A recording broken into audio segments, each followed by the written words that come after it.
ಆತ್ಮೀಯ H16 news ವೀಕ್ಷಕರೇ, ನಾನು ನಿಮ್ಮವ ಎಂ ಆಯತ್ವ ಮಲ್ಲಪ್ಪ ಜೋತಾವರ್. ಆದ್ಮೇಲೆ ಈಗ ಒಂದು ಸ್ವಲ್ಪ ನಾವು ಕ್ರಿಕೆಟ್ ಬಗ್ಗೆ ಒಂದಿಷ್ಟು ಮಾತಾಡಬೇಕು ಅಂತ ನಿಮ್ಮ ಜೊತೆಗೆ. ಯಾಕಂತಂದ್ರೆ ಈಗಾಗಲೇ ಪ್ರಥಮ ಟೆಸ್ಟನ್ನು ಸೋತರು.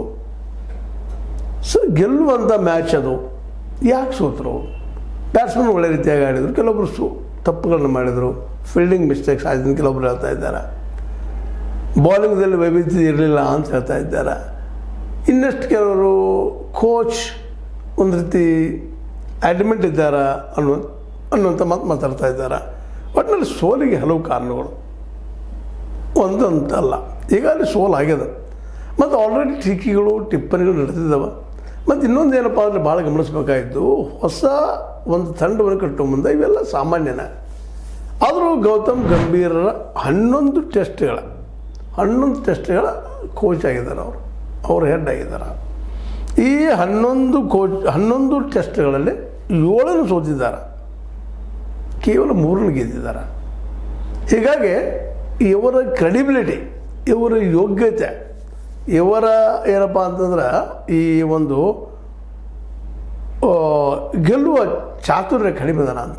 ಯಾಕಂದರೆ ರಾಹುಲ್ ದ್ರಾವಿಡ್ ಅಂತ ದೊಡ್ಡ ಒಬ್ಬ ಬ್ಯಾಟ್ಸ್ಮನ್ನು ಹೌದು, ಒಬ್ಬ ಅನುಭವಸ್ಥನೂ ಹೌದು, ಜೊತೆಗೆ ಭಾರತ ಕಂಡಂಥ ಅಪರೂಪದ ವ್ಯಕ್ತಿಗಳಲ್ಲಿ ಅವರು ಒಬ್ಬರು. ಹಾಗಂದ್ರೆ ಗಂಭೀರರು ಕಡಿಮೆ ಅಂತ ಅಲ್ಲ.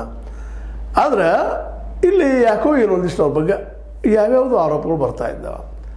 ಅದರಲ್ಲೂ ಈ ಒಂದು ವಿಷಯದಲ್ಲಿ, ಕ್ರಿಕೆಟ್ ವಿಷಯದಲ್ಲ, ಯಾವುದೇ ರೀತಿಯಾದಂತಹ ಇಲ್ಲೇ ಪೂರ್ವಾಗ್ರಹ ಪೀಡಿತ ಮನಸ್ಥಿತಿ ಬೇಕಾಗಿಲ್ಲ ಅನ್ನೋದು ನಾವು ಗಮನಿಸಬೇಕಾಗಿದೆ. ಯಾಕಂದ್ರೆ ಯಾವ ವ್ಯಕ್ತಿಯಲ್ಲಿ ಏನು ಆಟ ಅದಲ್ಲ ಅದನ್ನು ತಗೊಂಡು ನೋಡ್ಕೋಬೇಕು ವಿನಃ ಆ ವ್ಯಕ್ತಿಯ ಹಿಂದಿರುತ್ತಿರುವಂಥ ಧರ್ಮ ಆಗಲಿ ಜಾತಿ ಆಗಲಿ ಪ್ರಾಮುಖ್ಯತೆ ಪಡೆಯೋದಿಲ್ಲ ಅನ್ನೋದನ್ನು ನಾವು ಗಮನಿಸ್ಕೊಂಡು ಕೇವಲ ಆಟದ ಮೇಲೆ ಕೇಂದ್ರೀಕರಣ ಮಾಡಬೇಕಾಗ್ತದೆ. ಆ ದಿಶೆಯಲ್ಲಿ ಎಲ್ಲಿ ಎಡವಿದಾರೇನೋ ಗೌತಮ್ ಅವರು ಅಂತೇಳಿ ಒಂದಿಷ್ಟು ಆರೋಪಗಳು ಕೇಳಿ ಬರ್ತದೆ. ಏನೋ ಇರಲಿ, ಅವರು ಗೆದ್ದಿದ್ದು ಬಾಂಗ್ಲಾ ವಿರುದ್ಧ 2, ಆಸ್ಟ್ರೇಲಿಯಾ ವಿರುದ್ಧ 1 ಗೆದ್ದಿದ್ರು, ಉಳಿದು ಸೋಲಾಗಿದ್ದಾವೆ. ಹೀಗಾಗಿ ಇವತ್ತು ಟಿಪ್ಪಣಿ ನಡೆದಿದ್ದಾವೆ. ಅದರಲ್ಲೂ ನಮ್ಮ ಗ್ರೆಗ್ ಚಾಪಲ್ರವರು, ನಿಮಗೆ ಗೊತ್ತದ, ದೊಡ್ಡ ಕೋಚ್ ಅವರು, ಜೊತೆಗೆ ಆಸ್ಟ್ರೇಲಿಯಾದ ಅನುಭವಿ ಬ್ಯಾಟ್ಸ್ಮನ್ನ ಅವರು. ಈ ಚಾಪಲ್ ಅವರು ಬೌಲಿಂಗ್ನಲ್ಲಿ ವೈವಿಧ್ಯತೆ ಇರಲಿಲ್ಲ, ಕೇವಲ ಬುಮ್ರಾ ಅವ್ರ ಮೇಲೆ ಮಾತ್ರ ಒತ್ತಡ ಬಿತ್ತು ಅನ್ನುವಂಥ ಮಾತಾಡ್ತಾ ಇದ್ದಾರೆ. ಇರ್ಬೋದು ಅನ್ನಿಸ್ತಾ ಇದೆ. ಯಾಕಂದರೆ ಬುಮ್ರಾ ಅವರು ಆರೋಗ್ಯನೂ ಸರಿಯಾಗಿಲ್ಲ. ಬುಮ್ರಾ ಅವರ ಏನಪ್ಪ ಅಂತಂದ್ರೆ ಈ ಒಂದು ದೋಷದಿಂದಾಗಿ, ಯಾಕೆಂದ್ರೆ ದೋಷ ಅಂತ ಅಲ್ಲದು, ಆ್ಯಕ್ಚುಲಿ ಅವರ ಆರೋಗ್ಯದ ಬಗ್ಗೆ ಪ್ರಶ್ನೆ ಬರ್ತಾ ಇದೆ. ಹೀಗಾಗಿ ಅವರು ಅಷ್ಟು ಎಫೆಕ್ಟಿವ್ ಆಗಲಿಕ್ಕಿಲ್ಲ ಅನ್ನುವಂಥ, ಜೊತೆಗೆ ಈಗ ಮತ್ತೇನೋ ನೋವಾಗಿ ಹೊರಗುಳಿಯುವಂಥ ಸಾಧ್ಯತೆಗಳಿದ್ದಾವೆ. ಅಂದ್ರೆ ಬಾಲಿಂಗದ ವೀಕ್ನೆಸ್ ಅದ, ಅಂಥವ್ರು ಇನ್ನೂ 2-3 ಜನ ಬೌಲರ್ ಬೇಕು ಅನ್ನುವಂಥ ಅಭಿಪ್ರಾಯನ ವ್ಯಕ್ತಪಡಿಸ್ತಾ ಇದ್ದಾರೆ. ಈಗ ಕುಲದೀಪ್ ಯಾದವ್ ಅಂತೇಳಿ ಅವ್ರ ಸ್ಟೈಲು ಚೆನ್ನಾಗಿದೆ, ರಿಸ್ಟ್ ಅಂದ್ರೆ ಮುಂಗೈ ತಿರುವುದ್ರ ಮೇಲೆ ಆಟ ಆಡಿಸುವಂಥವ್ರು ಅದಾರ. ಅವರ ಹೋಲಿಕೆ ಶೇನ್ ವಾರ್ನ್ ನಂಗದಪ್ಪ ಅವ್ರ ಬೌಲಿಂಗದ, ಅವರು ಒಂದು ಬದಲಾವಣೆ ಮಾಡಬಹುದು ಅನ್ನುವಂಥದ್ದು. ಬೌಲರು ಬ್ಯಾಟರು ಇಬ್ಬರ ಜೊತೆಗೆ ಫೀಲ್ಡಿಂಗು ಸಹಿತ ಅಷ್ಟೇ ಮುಖ್ಯ. ಮತ್ತು ಫೀಲ್ಡಿಂಗ್ದಲ್ಲಿ ಒಂದು ಸ್ವಲ್ಪ ತಪ್ಪುಗಳಾಗಿದ್ದಾವೆ ಅನ್ನೋ ಸಹಿತ ಟಿಪ್ಪಣಿಗಳು ಬರ್ತಾ ಇದ್ದಾವೆ. ಯಾಕಂದರೆ ಗೆಲ್ಲುವ ಮ್ಯಾಚ್ ಒಳ್ಳೆ ಬ್ಯಾಟ್ಸ್ಮನ್ ಗಿಲ್ಲು ಚೆನ್ನಾಗಿ ಮಾಡಿದ್ರು ಅವರು, ಇಲ್ಲಂತಲ್ಲ ಕೊನೆಗೆ ಬಂದು ಅವ್ರಿಗೂ ಏನೋ ಈ ಒಂದು ಪ್ರೆಷರ್ ತರಲಿಕ್ಕೆ ಆಗಲಿಲ್ಲ ಏನೋ ಅನ್ನುವಂಥದ್ದು. ಲಾಸ್ಟಿಗೆ ಬಂದಾಗ ಬುಮ್ರಾ ಅವ್ರಿಗೆ ಬಾಲ್ ಕೊಡ್ಲಿಕ್ಕೆ ಬಂದರು ಅನ್ನುವಂಥ ಮಾತುಗಳು ಕೇಳಿ ಬರ್ತಾ ಇದ್ದಾವೆ. ಹೀಗಾಗಿ ಬುಮ್ರಾ ಅವರು ಅದನ್ನು ನಿರಾಕರಿಸಿದರು ಅನ್ನುವಂಥದ್ದು ಇವೆಲ್ಲ ನೋಡಿದಾಗ ಕೋಚ್ ಅವರು ಎಲ್ಲೂ ಎಡುತ್ತಾ ಇದ್ದಾರೆ.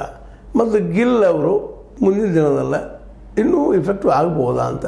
ಆದರೆ ಫಸ್ಟ್ ಟೆಸ್ಟ್ ಅದ ಗಿಲ್ ಅವರಿಗೆ ಕ್ಯಾಪ್ಟನ್ ಆಗಿ, ಅವ್ರಿಗೆ ಇನ್ನೂ ಸ್ವಲ್ಪ ನೋಡಬೇಕಪ್ಪ, ಇದೊಂದು 5 ಟೆಸ್ಟ್ಗಳು, ಇನ್ನೂ 4 ಟೆಸ್ಟ್ಗಳನ್ನ ಪರೀಕ್ಷೆ ಮಾಡಬೇಕಪ್ಪ ಅನ್ನುವಂಥ ಮಾತುಗಳಿದ್ದಾವೆ. ಅವ್ರ ಬಗ್ಗೆ ಹೆಚ್ಚಿಗೆ ಕೋಚ್ ಗಂಭೀರ್ ಅವ್ರ ಮೇಲೆ ಈ ಸಲ ಗೆಲ್ಲಬೇಕು ಅನ್ನೋದು. ಅದರಲ್ಲೂ ನಮ್ಮ ಏನಪ್ಪ ಅಂತಂದ್ರೆ ಸಂಜಯ್ ಮಾಂಜ್ರೇಕರ್ ಅವರು ಹಿಂದೊಮ್ಮೆ ಹೇಳಿದ್ದಾರೆ ಅದನ್ನು, ಆದಷ್ಟು ಗೌತಮ್ ಗಂಭೀರ್ ಅವರನ್ನು ಮಾಧ್ಯಮದಿಂದ ದೂರ ಇಡ್ರಿ ಅಂತ. ಯಾಕಂದರೆ ಮಾಧ್ಯಮದಲ್ಲಿ ಏನೋ ಹೆಚ್ಚು ಕಡಿಮೆ ಮಾತಾಡೆ ಸ್ವಲ್ಪ ಒತ್ತಡಗಳನ್ನು ತಮ್ಮ ತರುವಂಥ ಪ್ರಸಂಗ ಆಗಬಾರ್ದು, ಅದು ಬೇಕಾಗಿಲ್ಲ ಅಂತೇಳಿ. ಮತ್ತು ಅದೇ ಕಾಲಕ್ಕೆ ಇನ್ನೊಂದೇನಪ್ಪ ಅಂತಂದ್ರೆ ಇಂಗ್ಲೆಂಡ್ ಪಾಸ್ ಟೈಮ್ದಲ್ಲ ಏನಪ್ಪ ಅಂತಂದ್ರೆ ಮಧ್ಯಮ ಸರದಿಯ ಆಟಗಾರ ಸರ್ಫರಾಜ್ ಖಾನ್ ಅವರನ್ನು ಕೈ ಬಿಟ್ಟಿದ್ದೇಕೆ ಅನ್ನೋ ಒಂದು ಪ್ರಶ್ನೆ ಅದ. ಸರ್ಫರಾಜ್ ಖಾನ್ ಅವರು ಅದು ಹೇಳಿದೆ ನಿಮಗೆ ಆರಂಭದಲ್ಲ, ಸ್ವಲ್ಪ ಈ ದಿಶೆಯಲ್ಲಿ ನೋಡಲಾರ್ದ ಅಂದ್ರೆ ಒಂದು ಸಂಪ್ರದಾಯದ ನೆಲೆಗಟ್ಟಿನಲ್ಲ ಅಥವಾ ಒಂದು ಧಾರ್ಮಿಕ ನೆಲೆಗಟ್ಟಿನಲ್ಲಿ ನೋಡಲಾರ್ದ ಅವ್ರ ಯೋಗ್ಯತೆ ಮೇಲೆ ಅವ್ರನ್ನ ತೊಗೊಳ್ಳುವಂಥ ಕೆಲಸಗಳು ಇಲ್ಲಿ ಆಗಬೇಕಾಗ್ಯಾವ ಅನ್ನುವಂಥ ಮಾತುಗಳನ್ನು ಇವೆಲ್ಲ ನೋಡಿದಾಗ ಸಹಜವಾಗಿ ಏನಾಗಿಬಿಡ್ತದಪ್ಪ ಇಲ್ಲೇ ಆಗಪ್ಪ ಇದೆಲ್ಲ ಅನ್ನುವಂಥ ಮಾತು. ಅದಕ್ಕೆ ಗಂಭೀರ್ ಅವರ ಮೇಲೆ ಗೌತಮ್ ಗಂಭೀರ್ ಅವ್ರ ಮೇಲೆ ಗಂಭೀರವಾದ ಆರೋಪ. ಇದ್ರ ಜೊತೆಗೆ ಯಾರ್ಯಾರು ಯೋಗ್ಯತೆ ಇದಲ್ಲ ಆ ರೀತಿ ಕೆಲಸ ತೊಗೊಳ್ಳಿಕ್ಕೆ ಅವ್ರಿಗೆ ಆಗ್ತಾ ಇಲ್ಲ ಅಂತೇಳಿ ಇನ್ನೊಂದು ಮಾತು ಬರ್ತದೆ.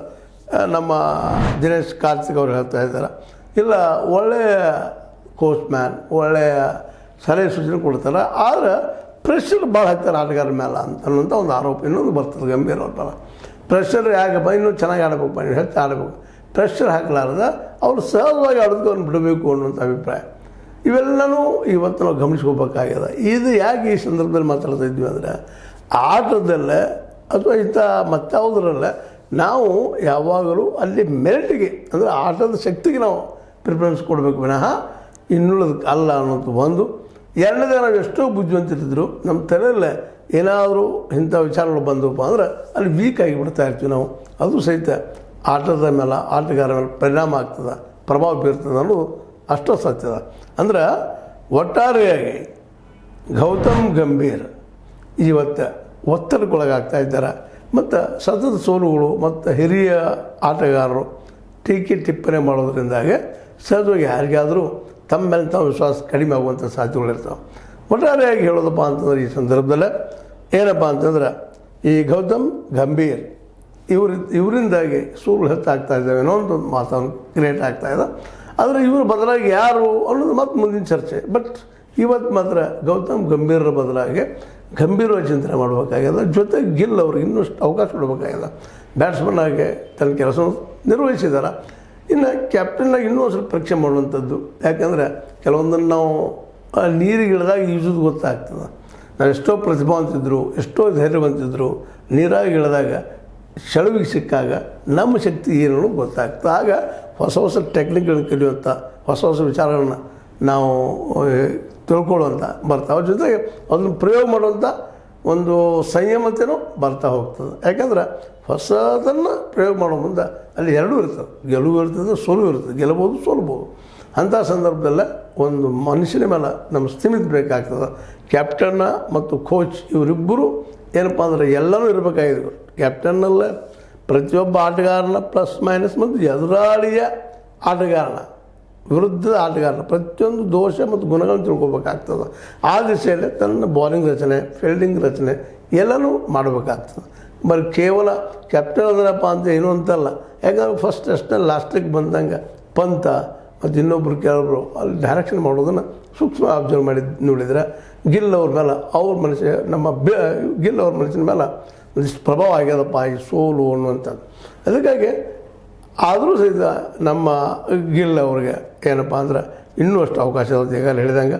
ಜೊತೆಗೆ ಬಾಲಿಂಗ್ದಲ್ಲೂ ಸಹಿತ ಇನ್ನೂ ವೈವಿಧ್ಯತೆ ಬರಲಿ, ಇನ್ನೂ ಶಾರ್ಪ್ನೆಸ್ ಬರಲಿ, ಜೊತೆಗೆ ಅಕ್ಯುರೇಸಿ ಮತ್ತು ಹೋರಾಟ ಛಲ.